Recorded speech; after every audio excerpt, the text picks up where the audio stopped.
Simone de Beauvoir's The Second Sex is divided into two volumes, Facts and Myths and Lived Experience. She begins the book with a critique of the male perspective that reduces women to their reproductive roles rooted in narratives of feminine passivity versus masculine energy.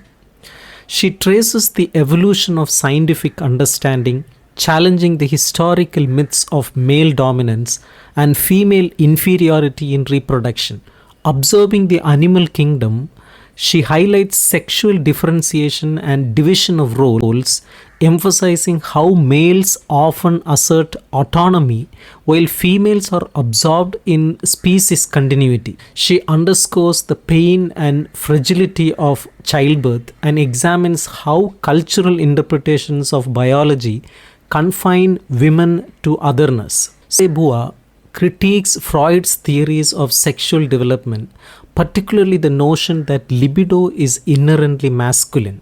Freud's portrayal of women's sexual development and Alfred Adler's emphasis on the inferiority complex rooted in societal norms of male superiority are incomplete.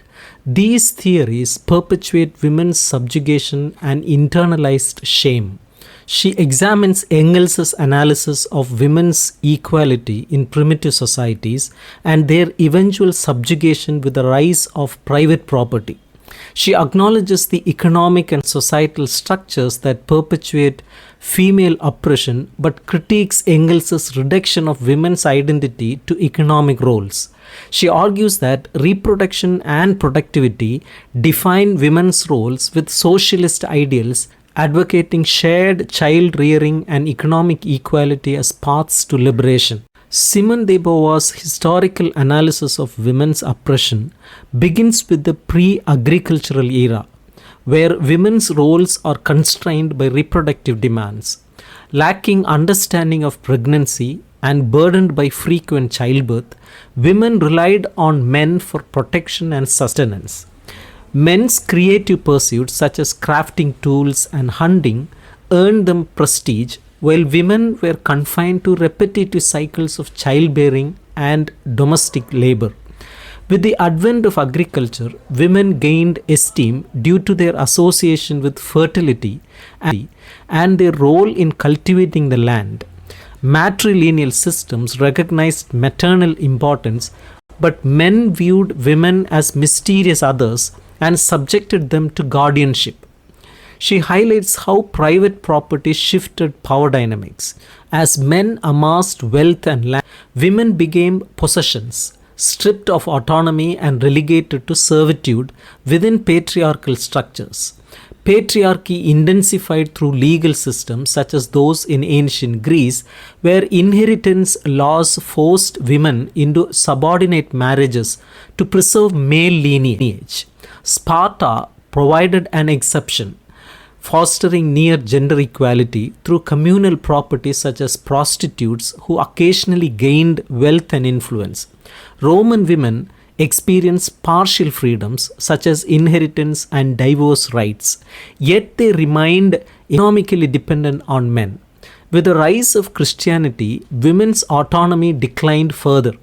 Christian ideology framed women as sources of sin, reducing their roles to subservience within marriage, often tied to dowries.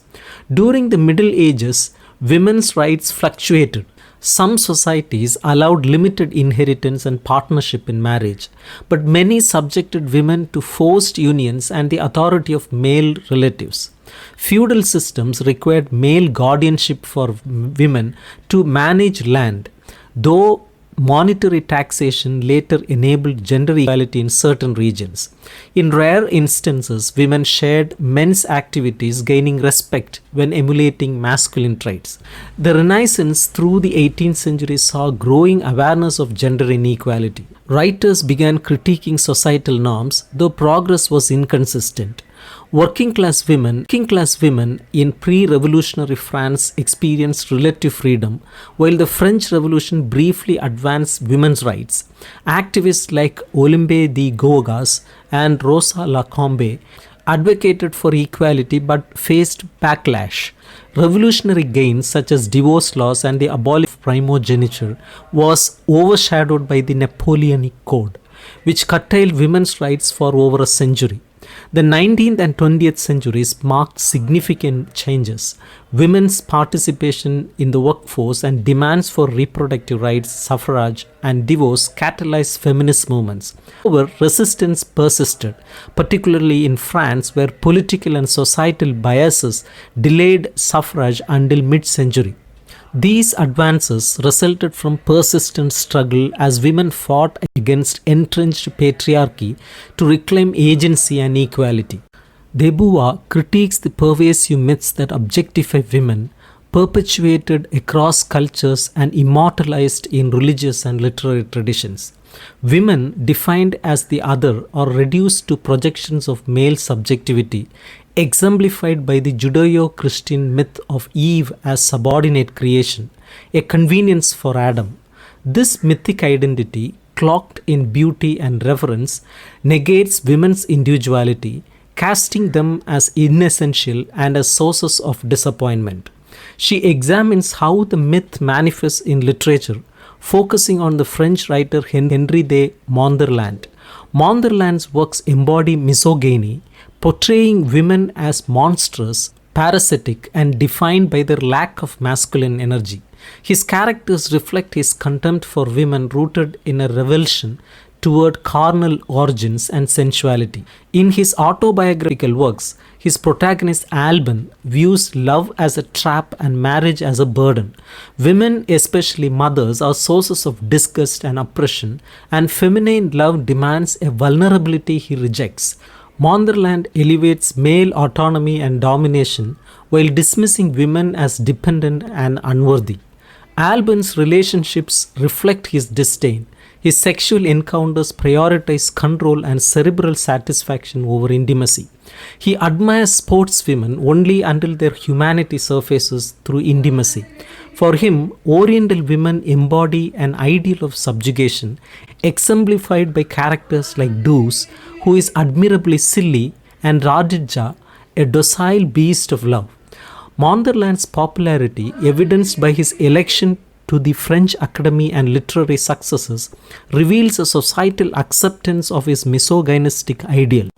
Simone de Beauvoir analyzes the representations of women in the works of D.H. Lawrence, Paul Claudel, André Breton, and Stendhal, revealing varied but problematic perspectives.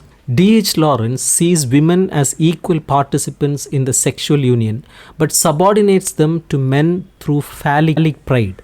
He envisions an idealized real woman who accepts her role as the other in a polarized sexual relationship. He glorifies this physical and spiritual connection in sexual union while dismissing individuality and subjectivity, viewing them as distractions from the deeper communion between man and woman. Paul Claudel, a Catholic writer, portrays women as handmaidens of men and God. His works emphasize the redemptive role of women in salvation, achieved through their subordination. Claudel venerates women as sources of divine inspiration while confining them to traditional roles such as loyal wives and mothers. This sanctification of female subordination reinforces societal hierarchies rather than challenging them. André Breton, a surrealist poet, values women as muses and sources of poetic beauty, equating them with truth, eternity, and the absolute. While Breton elevates women above men as gateways to love and humanity, de Beauvoir criticizes this idealization, noting that women remain other and are denied subjectivity. For Breton, women are valued as embodiments of beauty and passion rather than autonomous individuals. Stendhal, in contrast, is praised for his progressive and nuanced portrayal of women. Rejecting myths of feminine mystery and eternal femininity, he presents women as human beings shaped by their experiences and societal constraints. He criticizes oppressive educational systems and supports gender equality, emphasizing that women's success would surpass men's if given equal opportunities. Stendhal's empathetic and realistic representations set him apart from his contemporaries as a champion of women's individuality and humanity. Simone de Beauvoir explores the concept of woman as the privileged other, a role defined by men's perception of her as beauty, grace, and giver of harmony, or alternatively as destructive and threatening. Each male writer, she notes, creates a subjective version of woman that reflects his own ethics and self conception. However, while most view women as other, Stendhal uniquely recognizes women as individual subjects with their own life adventures. De Beauvoir contrasts two relationships between the sexes, alterity and reciprocity. Alterity defines women as objects in relation to the male subject, perpetuating conflict and inequality. Reciprocity, however, views women as equal subjects, enabling collaboration and mutual recognition. This progression from enmity to complicity is essential for achieving equality between the sexes. De Beauvoir critiques the pervasive myth of feminine mystery, which men perpetuate due to their ignorance of women's physical and emotional realities. Women, in turn, often conceal their true selves due to their societal oppression. She argues that women's apparent mystery stems from their social conditioning, which teaches them to live as objects rather than autonomous individuals. Central to her analysis is the existentialist belief that human beings are defined by their actions. Liberation for women lies in rejecting the role as other and embracing their subjectivity through self-determined action. Economic inequality impairs women's subjugation as men control wealth and power, reinforcing women's dependence. In Volume 2, Simone de Beauvoir examines the early development of girls and the societal forces that shape their existence. She begins with the foundational claim, one is not born but rather becomes woman, highlighting the distinction between biological sex and socially constructed role of woman. Beauvoir explores the similarities between boys and girls in early childhood, noting their shared physical experiences and emotional responses. However, societal expectations soon diverge. Boys are celebrated for their masculinity and taught to be assertive, while girls are directed toward passivity and self-sacrifice. Toys like dolls teach girls to internalize caregiving roles, and they are prized for their appearance rather than abilities. This begins the lifelong process of alienation from their bodies and their subjectivity. During puberty, these disparities deepen. While boys' physical changes affirm their strength and freedom, girls experience shame and fear tied to menstruation and societal judgments of their bodies. Their emerging sexuality is fraught with conflict. Dreams of love coexist with fears of penetration, pain, and domination. The girl's body becomes a screen between herself and the world, contributing to feelings of vulnerability and dependence. De Beauvoir describes how adolescent girls are socialized to wait for man, positioning marriage as their ultimate destiny. While boys engage in activities that expand their autonomy, girls are encouraged to focus on their appearance and emotional readiness for relationships. Despite these limitations, some girls resist social expectations, pursuing independence through studies, sports, or politics. She also analyzes the asymmetry of male and female sexual initiation. For women, this experience is often painful and disillusioning, tied to societal pressures and fear of unintended consequences like pregnancy.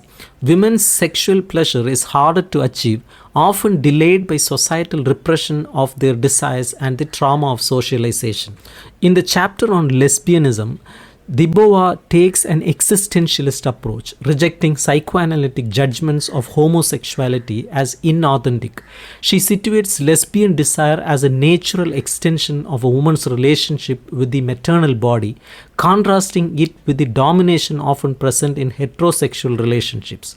She anticipates later discussions on the fluidity of gender and sexuality, viewing lesbianism as a valid and authentic choice.